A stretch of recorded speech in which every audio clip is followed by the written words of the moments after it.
निशा रात को अपने पिता के कमरे में जाती है और उसे देखकर उसके पिता जाग जाते हैं और पूछते हैं, बेटा तुम यहाँ इतनी रात को क्या हुआ, सब ठीक तो है ना? निशा कहती है, पापा मेरे सिर में बहुत तेज दर्द हो रहा है और मुझे बहुत डर भी लग रहा है, क्या मैं आपके पास सो सकती हूँ? उसके पिता मुस्कुराते हुए कहते हैं, हाँ बिल्कुल बेटा, इसमें कोई बात नहीं, आप आराम से सो जाओ, मैं यहीं तुम्हारे पास हूँ। निशा अपने पिताजी के बिस्तर पर आराम से सो जाती है और उसके पिता उसके सर को प्यार से सहलाने लगते हैं। इससे लड़की को तुरंत आराम महसूस होता है और वह धीरे धीरे सोने लगती है। उस दिन उसके पिता ने थोड़ी बहुत ड्रिंक भी की होती है और फिर उसके पिता धीरे धीरे उसके दोस्तों, आज की कहानी आपको चौंका देगी और आप कल्पना नहीं कर सकते हैं कि एक बाप अपनी ही बेटी के साथ ऐसा भी कर सकता है। आज की यह सच्ची कहानी मध्य प्रदेश के एक छोटे से गांव की है। गांव में एक आदमी अपने 3 बच्चों के साथ रहता था। उसकी पत्नी को कोई गंभीर बीमारी हो गई थी। लंबी बीमारी के बाद उनकी पत्नी की मौत हो जाती है और 1 साल से घर की स्थिति बहुत ही खराब हो जाती है। उसकी 2 बेटियों में सबसे बड़ी बेटी की उम्र करीब 20 साल थी और उससे छोटी बेटी की उम्र 14 साल और सबसे छोटे बेटे की उम्र 9 साल की थी। पत्नी के इलाज में उसके सारे पैसे खत्म हो गए थे, जिससे उसकी आर्थिक स्थिति बहुत ही खराब हो चुकी थी और वह कर्ज में डूबा हुआ था। उसने अपनी जिंदगी में पहले ही काफी कुछ सहा था। उसकी पत्नी का अचानक दुनिया छोड़कर चले जाना उसकी जिंदगी का सबसे बड़ा झटका था। तब से वह खुद को और अपने बच्चों को संभालने की कोशिश कर रहा था, लेकिन हालात दिन ब दिन बिगड़ते ही जा रहे थे। उसकी आर्थिक स्थिति इतनी खराब हो चुकी थी कि घर चलाना भी किसी जंग से कम नहीं लगता था। बच्चे भी माँ की कमी से टूट चुके थे। वे ज्यादातर वक्त चुपचाप रहते और उदासी उनके मासूम चेहरों पर साफ झलकती। वह अपने बच्चों को देखकर परेशान हो जाता। न तो बच्चों को संभालना आसान था, न ही घर की जिम्मेदारियां निभाना। दोनों चीजें उसे हर रोज अंदर से तोड़ रही थीं। वह अक्सर रात में सोचता, अगर किसी दूसरे शहर जाकर काम करने लगे तो शायद आर्थिक स्थिति ठीक हो जाए। लेकिन फिर यह ख्याल उसे डराने लगता कि बच्चों का क्या होगा। अगर वह घर छोड़कर चला गया तो बच्चों की पढ़ाई और उनका पालन पोषण कौन करेगा? इन्हीं विचारों में खोया वह कई रातें जागकर बिता चुका था।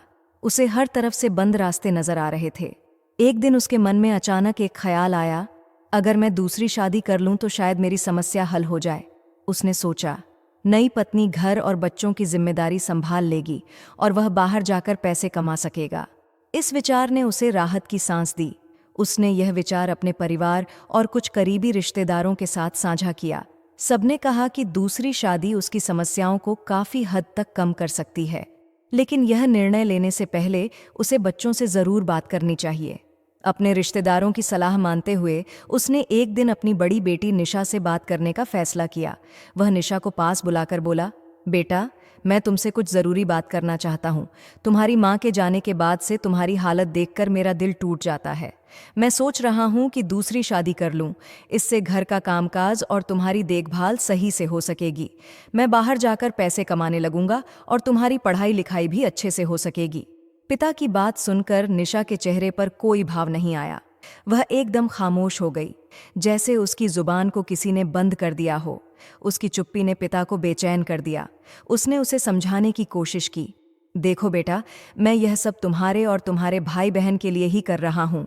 अगर मैं कमाने नहीं गया तो घर का खर्च चलाना नामुमकिन हो जाएगा और अगर मैं यहीं रुक गया तो तुम सबकी पढ़ाई लिखाई रुक जाएगी। लेकिन निशा चुप ही रही। पिता ने सोचा कि शायद अभी वह इस बात को समझ नहीं पा रही है, इसलिए उसने तय किया कि वह किसी और दिन इस विषय पर बात करेगा।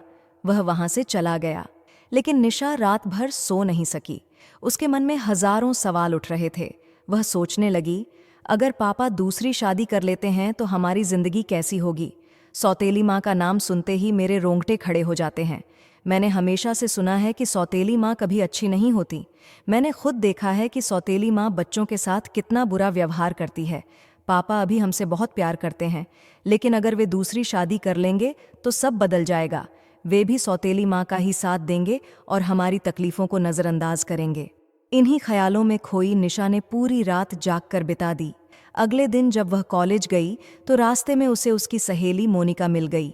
मोनिका उसकी सबसे अच्छी दोस्त थी और निशा ने कभी भी उससे कुछ नहीं छिपाया। उसने मोनिका को पिता के दूसरी शादी के बारे में सब कुछ बता दिया। मोनिका ने निशा की बात सुनकर गहरी सांस ली और कहा, निशा, यह तो बहुत गलत होगा। अगर तुम्हारे पापा ने दूसरी शादी कर ली तो तुम्हारी जिंदगी में और भी मुश्किलें आ जाएंगी।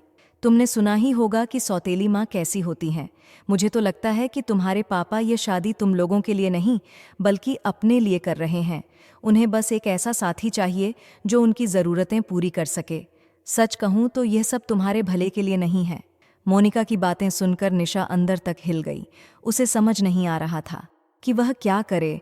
मोनिका ने फिर कहा, अगर तुम चाहो तो मेरे पास एक तरीका है जिससे तुम्हारे पापा कभी दूसरी शादी के बारे में सोचेंगे भी नहीं। निशा ने तुरंत पूछा, क्या तरीका है? मैं अपने भाई बहनों के लिए कुछ भी करने को तैयार हूँ। मोनिका ने गंभीर आवाज में कहा, तुम्हारे पापा को सिर्फ एक साथी चाहिए। अगर तुम उनकी यह ज़रूरत पूरी कर सको तो उन्हें शादी की ज़रूरत ही नहीं रहेगी। ये सुनकर निशा सकते में आ गई। उसे विश्वास नहीं हो रहा था कि उसकी सहेली ऐसा सुझाव दे सकती है, लेकिन फिर भी वह इस बात को सोचने पर मजबूर हो गई। उसने पूरी रात इस बात को लेकर अपने मन में सवाल किए। उसे अपने भाई बहनों की जिम्मेदारी का बोझ महसूस हो रहा था। उसे लगने लगा कि अगर उसने ऐसा किया तो शायद वह अपने परिवार को टूटने से बचा सकेगी। उसने खुद को इस विचार के लिए तैयार करने की कोशिश की। उसका दिल उसे बार बार रोक रहा था, लेकिन अपने भाई बहनों का चेहरा देखकर वह कमज़ोर पड़ जाती। उसने मन ही मन ठान लिया कि वह किसी भी कीमत पर अपने परिवार को बचाएगी, चाहे इसके लिए उसे अपने पिता की ज़रूरतें पूरी करनी पड़ें। कॉलेज से लौटते वक्त वह घर आने में देर कर देती, क्योंकि वह अपनी सहेली से इस बारे में और बातें करने के लिए रुक जाती। उसके मन में गहरी उथल पुथल मची हुई थी, लेकिन उसने एक फैसला कर लिया था। फिर वह घर आकर खाना बनाने लग जाती है और अपने भाई बहन को खाना खिलाकर उन्हें अपने अपने कमरे में सोने के लिए भेज देती है। उसके बाद वह भी खाना खाकर अपने पापा के बिस्तर में लेट जाती है। कुछ देर बाद उस लड़की का पिता आता है। जब वह देखता है कि उसकी बेटी उसके ही बिस्तर पर लेटी हुई है, तो फिर वह उससे पूछता है कि बेटी क्या हुआ, तुम यहाँ क्या हुआ, तुम ठीक तो हो ना? तो निशा कहने लगी कि पापा, मेरे सिर में बहुत ज़्यादा दर्द हो रहा है और मुझे डर भी लग रहा है, इसीलिए आज की रात मैं आपके साथ ही सोना चाहती हूँ। निशा की बात सुनकर पिता कहता है कि कोई बात नहीं बेटा, तुम आराम से सो जाओ। और वह किचन में खाना खाने चला जाता है और खाना खाने के बाद थोड़ी बहुत पी भी लेता है। उसके बाद वह अपने बिस्तर में आकर लेट जाता है। एक तरफ निशा लेटी हुई थी और दूसरी तरफ उसके पिता थे, मगर उन दोनों के ऊपर अलग अलग कंबल थे। रात के 1 बज चुके थे, मगर निशा की आंखों से नींद बिल्कुल ही गायब थी। उसके दिमाग में तो उसकी सहेली मोनिका की बातें और सौतेली माँ की तस्वीर घूम रही थी। जब निशा ख्यालों की दुनिया से बाहर आई तो उसने देखा कि उसके पापा तो गहरी नींद में सो गए हैं। फिर उसने डरने का नाटक करते हुए अपने पापा के कंबल में जाकर उनके करीब हो जाती है। थोड़ी देर बाद निशा धीरे धीरे अपने पापा के और भी ज़्यादा करीब होने लगती है। नशे के कारण उसका पिता भी मदहोश होने लगता है और जब तक उसे होश आता है तब तक उसके अंदर का शैतान जाग चुका था और वह खुद को रोक ना सका। उसके बाद वह दोनों अपने इस रिश्ते को भूलकर कई बार संबंध बना लेते हैं। अगली सुबह जब सोकर उठते हैं तो दोनों ही बहुत खुश थे। उन्हें किसी भी तरह की कोई शर्म या पछतावा नहीं था। उसके बाद तो यह सिलसिला आए दिन ही चलने लगा। अब तो निशा भी इसकी आदी हो चुकी थी। जब भी उनका मन करता तो वह अबक के अपनी इच्छाओं को पूरी करते थे। इसी तरह दिन महीना में बदलते चले गए और कब 5 महीने बीत गए पता ही नहीं चला। फिर एक दिन निशा की तबीयत खराब हो जाती है। उसे उल्टी और चक्कर आने लगते हैं। फिर वह लड़की चेक करवाने के लिए डॉक्टर के पास एक क्लिनिक पर जाती है। गांव की छोटी सी जिंदगी में हर दिन एक नई हलचल मचाने वाली घटना हो ही जाती थी, लेकिन उस दिन जो हुआ उसने पूरे गांव को झकझोर कर रख दिया। निशा, जो अपनी मासूमियत और चुपचाप स्वभाव के लिए जानी जाती थी, आज सबकी जुबान पर थी। जब डॉक्टर की रिपोर्ट उसके हाथ में आई तो वह सदमे में थी। रिपोर्ट के अनुसार वह 2 महीने की गर्भवती थी। यह सुनते ही उसे ऐसा महसूस हुआ जैसे जमीन खिसक गई हो। उसकी आंखों के सामने अंधेरा छा गया। निशा को समझ नहीं आ रहा था कि वह इस बात को कैसे संभाले। उसी क्लिनिक में गांव की एक महिला सफाई का काम करती थी। जब उस महिला को यह बात पता चली तो उसने बिना सोचे समझे गांव भर में यह खबर फैला दी, कुमारी लड़की मां बनने वाली है। यह वाक्य गांव के हर कोने में गूंजने लगा। धीरे धीरे यह अफवाह आग की तरह फैल गई और इसके साथ ही एक भयानक झूठ भी जुड़ गया। लोग कहने लगे कि निशा का अपने पिता के साथ कोई नाजायज रिश्ता है। उस अफवाह ने पूरे गांव का माहौल बदल दिया।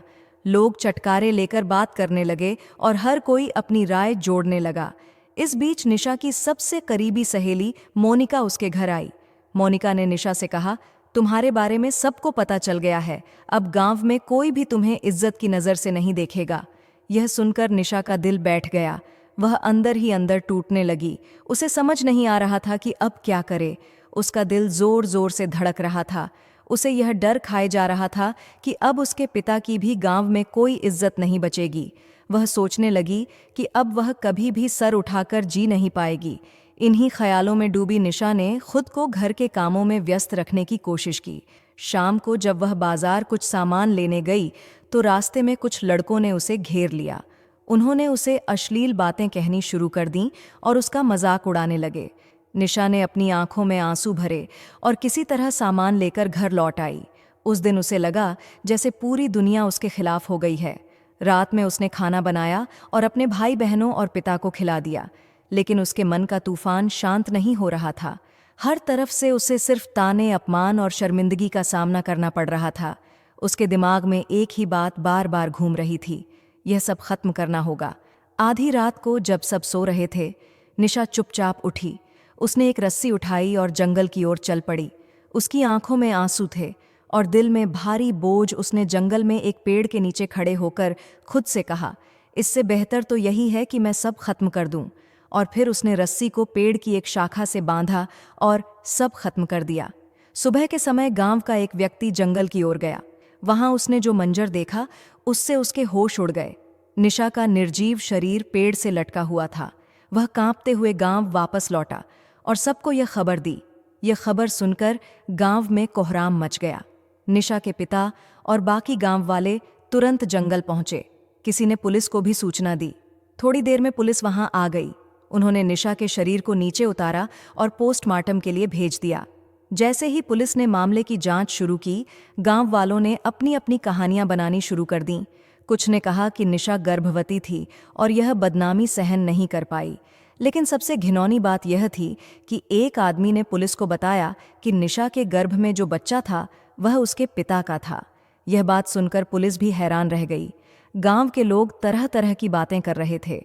कोई निशा के पिता को कोस रहा था तो कोई इसे गांव की बदनामी का कारण बता रहा था। पुलिस ने निशा के पिता को हिरासत में ले लिया और पूछताछ के लिए थाने ले गई। यह घटना पूरे गांव के लिए एक सबक बन गई।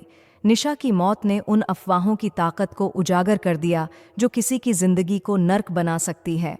इस कहानी का अंत सिर्फ एक लड़की की मौत नहीं था, बल्कि यह उस समाज का कड़वा सच था जो बिना सच जाने किसी की जिंदगी को बर्बाद कर देता है।